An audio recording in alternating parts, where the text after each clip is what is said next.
تحریری سوالات میں پہلا سوال ہمارے سامنے یہ ہے کہ حدیث اللہ کے نبی صلی اللہ علیہ وسلم کے قول، فعل یا تقریر کو کہتے ہیں، تو یہ کیسے کہہ دیا جاتا ہے کہ یہ حدیث ضعیف ہے؟ سوال میں یہ پوچھا جا رہا ہے کہ جب حدیث کا مطلب ہوتا ہے اللہ کے نبی صلی اللہ علیہ وسلم کا قول، یعنی آپ صلی اللہ علیہ وسلم کی بات، یا اللہ کے نبی صلی اللہ علیہ وسلم کا فعل، یعنی آپ صلی اللہ علیہ وسلم کا کام، یا اللہ کے نبی صلی اللہ علیہ وسلم کی تقریر، یعنی آپ صلی اللہ علیہ وسلم کا خاموش مشاہدہ، تو جب حدیث کہتے ہی ہیں نبی کی بات کو، نبی کے کام کو، نبی کے مشاہدے کو، تو پھر یہ ضعیف کیسے ہو سکتا ہے؟ یہ سوال ہے۔ تو یہ اصل میں جو اشکال ہے کہ حدیث کو ضعیف کیوں کہہ دیا جاتا ہے، اس کی وجہ یہ ہے کہ ہم حدیث کی صحیح ڈیفینیشن اور صحیح تعریف نہیں سمجھنے کی کوشش کرتے ہیں۔ اب اسی سوال میں جو شو کیا گیا ہے وہ یہ کہ نبی کی بات کو، نبی کے کام کو اور نبی کی تقریر کو حدیث کہتے ہیں، جبکہ یہ حدیث کی ڈیفینیشن نہیں ہے، یہ حدیث کی تعریف نہیں ہے۔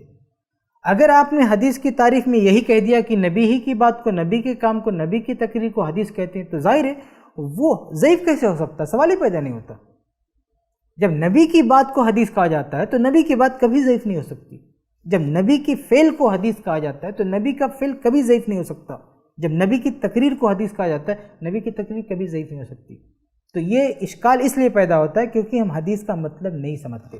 تو حدیث کی صحیح ڈیفینیشن کیا ہے وہ میں آپ کے سامنے رکھتا ہوں، اس ڈیفینیشن پر آپ غور کریں گے تو یہ شبہ ختم ہو جائے گا۔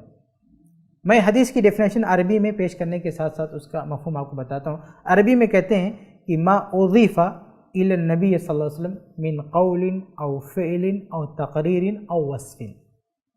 اس کا ترجمہ ہے کہ ہر وہ قول، ہر وہ بات، ہر وہ کام، ہر وہ تقریر یا ہر وہ خوبی، یہ ان چار میں سے کوئی بھی اضیف الی النبی، نبی کی طرف منسوب کر دی جائے، وہ حدیث ہے۔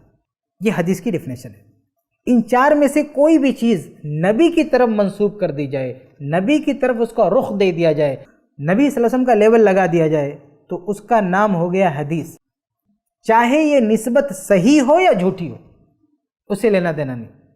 آپ کسی بھی بات کو لے کر، کسی بھی کام کو لے کر، کسی تقریر کو لے کر، کسی خوبی کو لے کر یہ کہہ دیں یہ ہمارے نبی کی ہے، ان کی نبی کی طرف منسوب کر دیں، تو اسی کا نام حدیث ہے۔ چاہے آپ یہ نسبت صحیح کر رہے ہوں یا جھوٹ بول رہے ہوں، نبی کا نام سچ میں جوڑ رہے ہوں یا نبی صلی اللہ علیہ وسلم کا نام جھوٹ بول کر جوڑ رہے ہوں، بہر صورت اس کا نام حدیث ہو گیا۔ یہ حدیث کی ڈیفینیشن ہے۔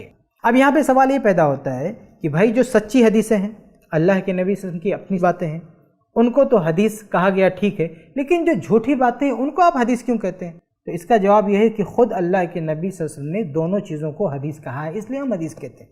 جیسے جو سچی حدیث ہے، یعنی اللہ کے نبی صلی اللہ علیہ وسلم کی جو اپنی بات ہے، اس کو اللہ کے نبی صلی اللہ علیہ وسلم نے حدیث کہا۔ سنن نبی داؤد کی روایت ہے، اللہ کے نبی صلی اللہ علیہ وسلم فرماتے ہیں کہ نظر اللہ امرا سمع منا حدیثا، کہ اللہ تبارک و تعالی ہرا بھرا رکھے اس شخص کو جو ہماری کوئی حدیث سنے، ہماری، اللہ کے نبی کیا فرماتے ہیں، ہماری حدیث سنے، پھر اس کو یاد کرے جیسے سنا ہے اور دوسروں تک پہنچائے، تو اللہ کے نبی صلی اللہ علیہ وسلم اس کو دعا دے رہے ہیں۔ تو اس حدیث میں اللہ کے نبی صلی اللہ علیہ وسلم اپنی بات کو، سچی بات کو کیا نام دے رہے؟ حدیث دے رہے ہیں۔ لیکن صحیح مسلم کی ایک اور حدیث دیکھیں، اللہ کے نبی صلی اللہ علیہ وسلم فرماتے ہیں من روا انی بحدیث یرا انہ کذب فہو احد الکاذبین، کہ جو میرے حوالے سے، میری نسبت سے، میرے نام سے کوئی حدیث بیان کرے اور اسے پتا کہ وہ جھوٹی ہے، فہو احد الکاذبین، تو وہ بھی جھوٹا ہے۔ دو جھوٹوں میں سے ایک جھوٹا وہ بھی ہے۔ حدیث گڑھنے والا بھی جھوٹا ہے اور بیان کرنے والا بھی جھوٹا ہے۔ تو اس حدیث میں اللہ کے نبی نے اپنی بات کو نہیں، کسی اور کی بات تھی اور نبی کا نام جھوٹ بول کر اس پر لگایا گیا تھا، لیکن اللہ کے نبی نے اس کو بھی کیا کہہ دیا؟ حدیث کہہ دیا۔ تو دیکھیے، جو بات اللہ کے نبی صلی اللہ علیہ وسلم کی اپنی ہے یا اپنی نہیں کسی اور کی ہے، لیکن دونوں پر نبی کا لیول لگا دیا گیا، تو نبی کا لیول لگانے ہی سے وہ کیا ہو گیا؟ وہ حدیث ہو گئی۔ یہ حدیث کی ڈیفینیشن ہے۔ تو جو آپ یہ اعتراض کر رہے ہیں یا لوگ یہ اشکال کر رہے ہیں کہ بھئی نبی کی بات ضعیف کیسے ہو سکتی ہے، تو یہ حدیث کی ڈیفینیشن نہیں ہے۔ حدیث کی ڈیفینیشن یہ کہ بات نبی کی ہو یا کسی اور کی ہو، لیکن نبی کا لیول لگا دیا گیا، وہ حدیث ہے۔ تو اگر یہ لیول صحیح ہے تو حدیث صحیح ہے، صحیح نہیں ہے تو حدیث کیا ہے؟ ضعیف ہے۔ اس کو میں ایک مثال سے سمجھاؤں۔ مثال کے طور پر ہمارے پاس جو نوٹ ہوتی ہے اصلی نوٹ، جیسے ہندوستان میں اصلی نوٹ 2000 کی نوٹ ہے، 500 کی نوٹ ہے، اصلی نوٹ ہے، اس کو ہم کیا کہتے ہیں؟ نوٹ کہتے ہیں۔ کرنسی ہمارے ملک کی، اس کو نوٹ کہتے ہیں کیونکہ اس کی نسبت سرکار کی طرف ہے اور نسبت صحیح ہے۔ یہ ہماری حکومت نے اس نوٹ کو جاری کیا ہے، اس کی طرف نسبت ہے، باقاعدہ اس میں تصاویر ہیں، تو یہ نسبت صحیح ہے، اس لیے اس کو نوٹ کہتے ہیں، اصلی نوٹ۔ لیکن آپ مارکیٹ میں بہت ساری جگہوں پر دیکھتے ہیں کہ نقلی نوٹ پکڑے جاتے ہیں، جعلی ہوتے ہیں، لیکن وہ جو جعلی پیپر ہوتے ہیں اس کو کیا نام دیا جاتا ہے؟ کیا کہا جاتا ہے؟ یہ کاپی ہے، بک ہے، پرچہ ہے، ٹکٹ ہے، کیا بولیں گے اس کو بھائی؟ اس کو بھی نوٹ ہی بولتے ہیں۔ تو دیکھیے دو نوٹ ہیں مارکیٹ میں، ایک اصلی ہے اور ایک جعلی ہے، لیکن دونوں کو اس ہندوستان میں، اس ملک میں، بلکہ پوری دنیا میں دونوں طرح کی نوٹ کو ہم نوٹ ہی کہتے ہیں، کوئی اور نام نہیں دیتے، اس کو پیپر نہیں بولتے، اس کو بھی نوٹ بولتے ہیں۔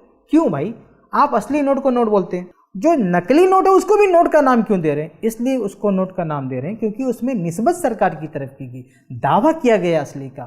تو جس طرح نوٹ کے معاملے میں ہم دونوں طرح کے نوٹ کو نوٹ کا نام دیتے، ایسے حدیث کا معاملہ ہے کہ چاہے وہ اصلی حدیث ہو یا نقلی حدیث ہو، نبی کا لیول لگا دیا گیا تو ہم اس کو حدیث ہی کہیں گے۔ ہم نہیں کہہ رہے، نبی نے کہا ہے، اللہ کے نبی صلی اللہ علیہ وسلم نے دونوں طرح کی حدیثوں کو حدیث کہا ہے، اس لیے حدیث کہتے ہیں۔ تو اپنے ذہن میں یہ بٹھا لیجئے کہ حدیث کی ڈیفینیشن یہ نہیں ہے کہ نبی کی بات کو حدیث کہتے ہیں، حدیث کی ڈیفینیشن یہ ہے کہ ہر اس بات کو حدیث کہتے ہیں جو نبی کی طرف منسوخ کی گئی۔ اب یہ نسبت صحیح ہوگی تو ہم اس کو کہتے ہیں صحیح حدیث، اور نسبت غلط ہوگی تو ہم اس کو ضعیف یا موضوع جو بھی کہتے ہیں۔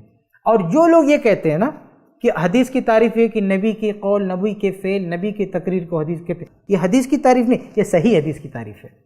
جب آپ سے کوئی کہے کہ حدیث کی تعریف کیا ہے تو آپ کیا کہیں؟ آپ سے کوئی پوچھے حدیث کی ڈیفینیشن کیا تو آپ کیا کہیں؟ آپ کہیں کہ ہر وہ بات، ہر وہ کام، ہر وہ تقریر، ہر وہ وصف جو نبی کی طرف منسوب ہو وہ حدیث ہے، چاہے نسبت صحیح ہو یا غلط۔ لیکن اگر کوئی آپ سے پوچھے صحیح حدیث کی ڈیفینیشن کیا ہے تو آپ کو کہیں ہر وہ بات، ہر وہ کام، ہر وہ تقریر، ہر وہ وصف جو نبی سے ثابت ہو، اور جب نبی سے ثابت ہو تو اس کو ہم صحیح حدیث کہتے ہیں، اس کو ضعیف نہیں کہتے، کیونکہ یہاں طے ہو گیا کہ نبی کا ہے، تو جب نبی کا ہے تو ہم ٹائٹل دیتے صحیح حدیث، اس کو ضعیف نہیں کہتے۔ ضعیف کہاں بولتے؟ جہاں صحیح ضعیف نہیں ہوتا، صرف حدیث کا ٹائٹل ہوتا ہے، تو حدیث کا جو ٹائٹل ہے وہ دونوں کو ملتا ہے۔ تو اس لیے میرے بھائی یہ جو اشکال ہے، شبہ ہے، وہ اس لیے پیدا ہوتا ہے کہ ہم حدیث کی ڈیفینیشن اور صحیح حدیث کی ڈیفینیشن میں فرق نہیں کر پاتے۔ صحیح حدیث کی ڈیفینیشن فٹ کرتے ہیں حدیث پر، اور پھر جب کوئی ضعیف کہتا ہے کہتے ہیں ضعیف کیوں کہتے ہیں؟ بھائی اس کی ڈیفینیشن الگ ہے، صحیح حدیث کی ڈیفینیشن الگ ہے۔ صحیح حدیث ضعیف نہیں ہو سکتی، سوال ہی پیدا نہیں ہو سکتا۔ جو نبی کی بات ہے وہ صحیح حدیث ہے، وہ ضعیف نہیں ہو سکتی، اور جو ضعیف ہم کہتے ہیں وہ نبی کی بات نہیں ہوتی، کسی اور کی بات ہوتی ہے۔ امید ہے کہ آپ کو سوال کا جواب مل گیا ہوگا۔